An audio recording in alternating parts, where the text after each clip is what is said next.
عزیز طلبہ، السلام علیکم ورحمۃ اللہ وبرکاتہ۔ میں آپ کی اردو ٹیچر گوہر میم ہوں، اور آج کا ہمارا اردو کا جو ٹاپک ہے، موضوع ہے، وہ ہے نیوٹن کا کارنامہ۔ پیارے بچوں، آج میں آپ سے یہ کہنا چاہتی ہوں نیوٹن کے بارے میں کہ اللہ تعالیٰ جس سے عزت دینا چاہیں، جس کے سر پہ وہ عزت کا تاج رکھنا چاہے، اس سے دنیا کی طاقت روک نہیں سکتی ہے۔ یہ عزت کا تاج نیوٹن کے سر پہ اللہ تعالیٰ نے رکھنا چاہا، تو تبھی نیوٹن یہ سوچنے پہ مجبور ہوا کہ کیوں سیب اس کے سر پہ ہی گرا اور اوپر آسمان کی طرف سیب کیوں نہیں اڑا۔ اس واقعہ سے انسانی علم اور فکر کی تاریخ کا نیا باب کھل گیا۔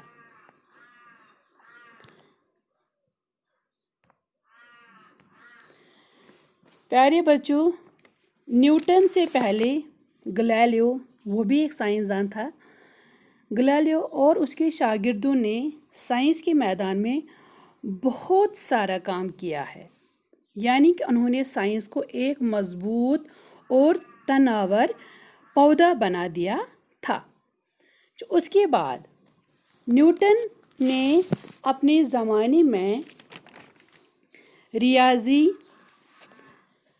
ستاروں کا علم یعنی علم نجوم اور فزکس جیسے علوم کو بلوغیت پہ لے لیا، یعنی کہ ان علوم کو بہت ہی تقویت بخشی۔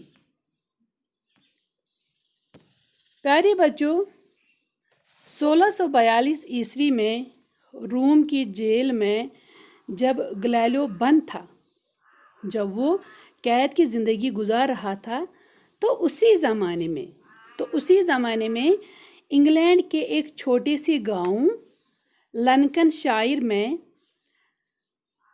آج کے زمانے کا جو سائنس کا بابا مانا جاتا ہے، یعنی کہ نیوٹن، وہ ایک کمزور اور بیمار بچے کی شکل میں پیدا ہوا۔ وہ باپ کی وفات کے 3 ماہ بعد پیدا ہوا۔ ان کے باپ کا نام سر اسحاق نیوٹن تھا، تو بچے کا نام بھی والد صاحب کے نام پہ ہی سر نیوٹن جونیئر رکھا گیا۔ نیوٹن ابھی 2 یا 3 سال کا ہی تھا تو ماں نے دوسری شادی کر ڈالی اور اپنے بچے کو دادی یا نانی کے رحم و کرم پہ چھوڑا، اور وہ اپنے نئے خاوند کے ساتھ چلی گئی اور وہاں پہ عیش کی زندگی گزار رہی تھی۔ لیکن نیوٹن کے دل و دماغ پہ ان حالات کا بہت ہی گہرا اثر ہوا۔ نیوٹن بہت ہی پریشان رہتا تھا۔ وہ اکثر اپنے گھر کے پاس والے باغ میں چلا جاتا تھا اور اکیلے وہاں پہ رہتا، پریشان ہو کے رہتا تھا۔ وہ آسمان کو گورتا رہتا تھا۔